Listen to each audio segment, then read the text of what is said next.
شکر الحمدللہ۔ آج پہلا روزہ افطار ہوا، ہم سب افطار کے دسترخوان پر بیٹھے ہیں، اور یہ وقت اتنا قبولیت کا وقت ہوتا ہے کہ دسترخوان کے لیے تو امام حسن علیہ السلام نے بھی ارشاد فرمایا کہ دسترخوان پہ بیٹھا ہوا بیٹھنے والا جو وقت ہے وہ انسان کی عمر کے حصے میں شمار نہیں ہوتا۔ یعنی یہ اتنا برکت والا وقت ہوتا ہے کہ اگر آپ کی زندگی 60 سال یا 70 سال کی ہے اور اس میں آپ 10 منٹ دسترخوان پر بیٹھے تو یہ 10 منٹ اس سال اس عمر کے اندر کاؤنٹ نہیں ہوگا۔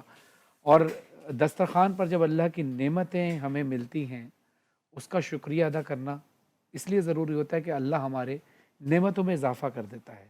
اور آج تو ماشاءاللہ افطار کے دسترخوان میں ہمارے ساتھ پاکستان کے معروف ثنا خان زین العابدین سعیدی صاحب موجود ہیں، جن کو آپ زین سعیدی صاحب کے نام سے جو معروف ہیں، آپ ان کو جانتے ہیں۔ بہترین ثنا خان ہیں۔ عبد الباسط رانا صاحب، سفیر ریاض عبد الباسط رانا سہروردی صاحب، اذان مغرب دینے کی سعادت حاصل کی اور بہترین ثنا خان ہیں۔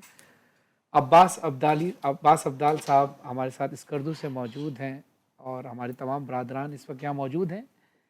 یہ سب سرکار کے ثنا خان ہیں، اور ثنا خان کی حیثیت سے ان کی ایک بڑی اہمیت ہے، اور ان کا بھی دسترخوان پر بیٹھنا باعث برکت ہے۔ یعنی ایک طرف جسمانی غذا اور ایک طرف ان کے کلام سن کر روحانی غذا ہم حاصل کرتے ہیں۔ تو یہ دونوں غذاؤں کا امتزاج ہے جو آج ہم اس دسترخوان پر بیٹھ کر رمضان کی برکتوں کو سمیٹیں گے۔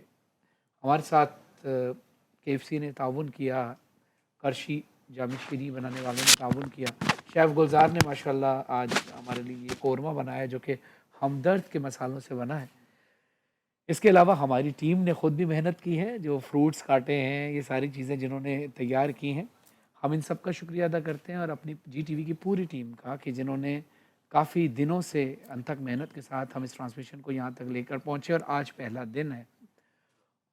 ہمارے ساتھ عباس بھائی بیٹھے ہیں، عباس بھائی سے تھوڑی سی گفتگو کرتے ہیں کیونکہ زین بھائی کو بھی آج ہی پتہ چلا کہ عباس بھائی آئے، اور جن لوگوں کو بھی پتہ چل رہا ہے کیونکہ عباس بھائی کے فین، ہم خود عباس بھائی کے بہت بڑے فین ہیں۔ تو عباس بھائی، روزہ کیسا گزرا آپ کا؟ یہ مائک پہ بتائیے، مائک پہ بتائیں گے۔ پوچھ یار، بہت عمدہ گزرا ہے، بہت عمدہ گزرا ہے۔ شاندار گزرا ہے۔ سفر میں کوئی تکلیف تو نہیں ہوئی؟ بس اتار چڑھاؤ پہ تھوڑا بہت ہو گیا، باقی الحمدللہ زبردست پکی بات ہے؟ زبردست۔ جب جہاز تھوڑا بہت ہلا تو کیا آپ نے کیا کہا پھر؟ نہیں میں نے کچھ نہیں کہا یار، یہ تو بس کیا ہو رہا ہے۔ اگر آپ جہاز میں ہوتے اور آپ کو اعلان کرنا پڑتا تو آپ کیا کہتے؟ میں تو اعلان ہی نہیں کرتا، میں ٹون ہوتا ہوں، یہ اتنا میں خود تھوڑا سا بہت۔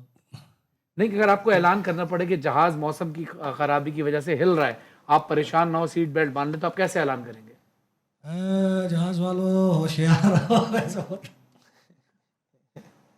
Thank you. اچھا، یہ ان کا بہت ٹیلنٹ ہے، یہ آہستہ آہستہ انشاءاللہ ہم کھلیں گے، یہ آہستہ آہستہ کھلیں گے، آہستہ آہستہ جب بھی آئے نا سب سفر کی تھکن بھی ہے، ظاہر سی بات ہے۔